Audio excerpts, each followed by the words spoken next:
Hi అండి, అందరికీ నమస్తే. నేను ఝాన్సీని. ఈరోజు మునగాకు పప్పు చేస్తున్నాను. మునగాకు మనం మామూలుగానే మునగాకులో కానీ మునక్కాడలో కానీ చాలా చాలా బెనిఫిట్స్ ఉన్నాయి కదా. దానికోసమని ఇప్పుడు నేను ఈ మునగాకు పప్పు చేస్తున్నానండి. ఆషాఢ మాసంలో కంపల్సరీ తినవలసిన పప్పు కదా. నేను ఇప్పుడు చేస్తున్నాను. ఇది ప్రాసెస్ ఏంటో అనేది ఇప్పుడు మనం చూసేద్దాము. ఇలా కుక్కర్ పెట్టుకొని కుక్కర్లో నేను ఈ కప్పుని ఒక కప్పు కందిపప్పు వేసాను. అది శుభ్రంగా 4 సార్లు కడిగి అలాగే 3 కప్పులు వాటర్ వేసుకున్నాను. ఇలా మనం కరెక్ట్గా వాటర్ వేసుకుంటే మనకి ఇంకా చూడక్కర్లేదు, కరెక్ట్గా ఉడికిపోద్ది. కొంచెం పసుపు వేసి విజిల్ పెట్టేశాను. చూడండి, విజిల్కి ఇలాగా ఈ పేపర్ పెడితే అసలు కిందకి రాలేదు. ఇప్పుడు కళాయి పెట్టుకొని ఆయిల్ వేసుకొని మినపప్పు, జీలకర్ర, ఆవాలు, కొంచెం మెంతులు ఇవి వేసుకున్నాను. ఇప్పుడు ఆనియన్స్ వేసాను. ఇవి కొంచెం మగ్గిన తర్వాత వెల్లుల్లిపాయలు వేయాలి, నేను మర్చిపోయాను. ఇప్పుడు పచ్చిమిర్చి, కరివేపాకు వేసుకున్నాను. అసలు పప్పుకి వెల్లుల్లిపాయలే కానీ నేను అయితే పక్కన పెట్టే మర్చిపోయాను. అలాగే ఒక 2 ఎండుమిర్చి కూడా వేసుకున్నాను. ఇది బాగా ఫ్రై అయిన తర్వాత కొంచెం ఇంగువ, పప్పులో ఇంగు వేసుకుంటే చాలా బాగుంటుంది కదా, మనకి డైజెషన్ ప్రాబ్లం కూడా ఉండదు.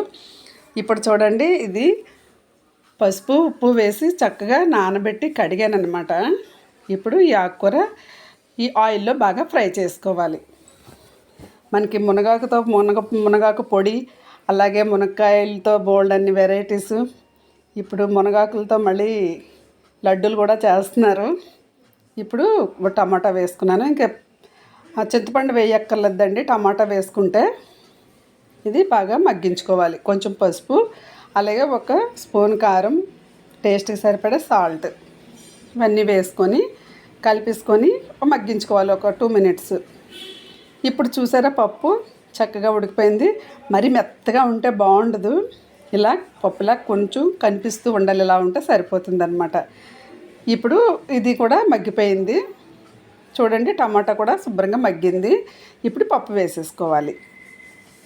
ఇలా పప్పు వేసుకొని బాగా కలిపేసుకోవాలి. చాలా టేస్టీగా ఉంటుందండి. కొంచెం వాటర్ వేసుకున్నాము, మూత పెట్టుకొని సిమ్లో పెట్టుకొని ఒక 4-5 మినిట్స్ మనం మగ్గించుకోవాలి.